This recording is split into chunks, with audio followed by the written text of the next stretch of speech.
Well, welcome back to our course on Revelation. This is session 18, where we discuss Revelation 15. In Revelation chapter 15, there's kind of two segments. The first segment will be a kind of heavenly interlude, and the second segment will be the beginning of the 7 last plagues. So, as we open chapter 15, it says, I saw another portent in heaven, a great and wonderful, 7 angels with 7 plagues, which are the last, for with them the wrath of God is ended.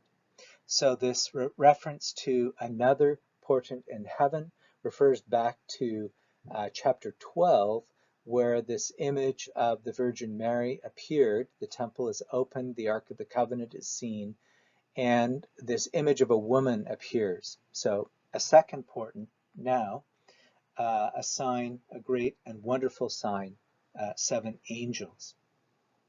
So with that announcement, we move into a kind of interlude. Before the judgment begins, we have this scene of heaven.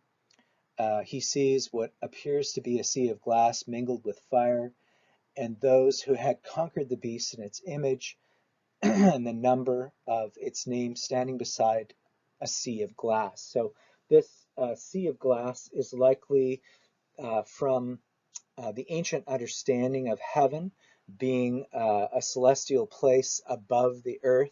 And so it represents a kind of barrier between heaven and earth. And the notion that it's mingled with fire is implying that there's judgment that is about to come. And it talks about those who had won the victory, most likely those who have become martyrs by their perseverance and testimony. So as we begin this little segment, it says, and they sing the song of Moses, the servant of God, and the song of the Lamb, saying. So the song of Moses is a reference back to the Old Testament.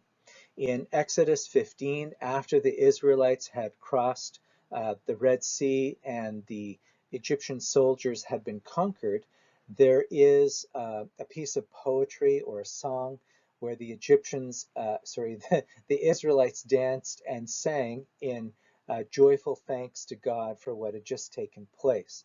The opening line is, I will sing to the Lord, for he is gloriously triumphant. Horse and rider he is cast to the sea.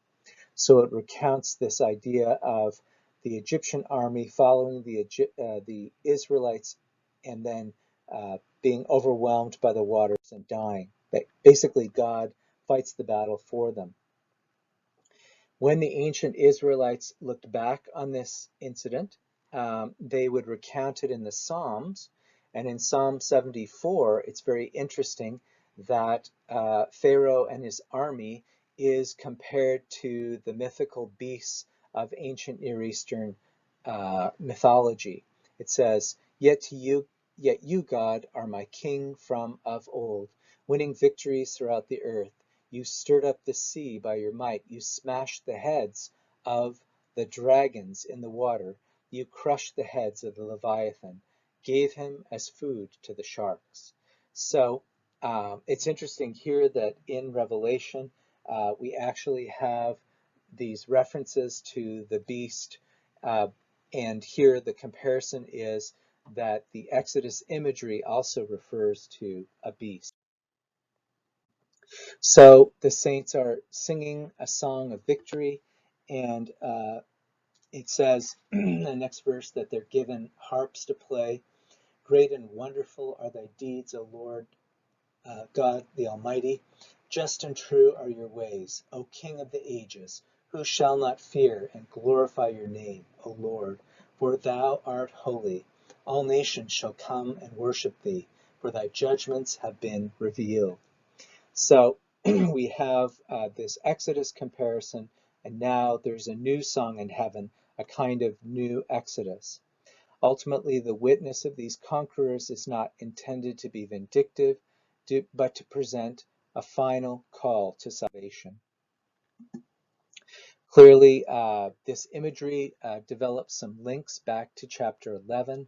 The temple is in heaven, and the tent of the testimony is opened in chapter 11.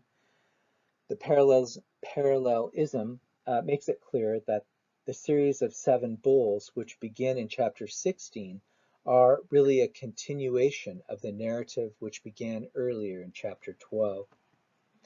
The 7 bowls of God's fury are the fullest version of the 7th trumpet. So we've already talked about how these various judgments recapitulate and intensify and are really referring to the same judgments over and over in this, using this literary technique of recapitulation.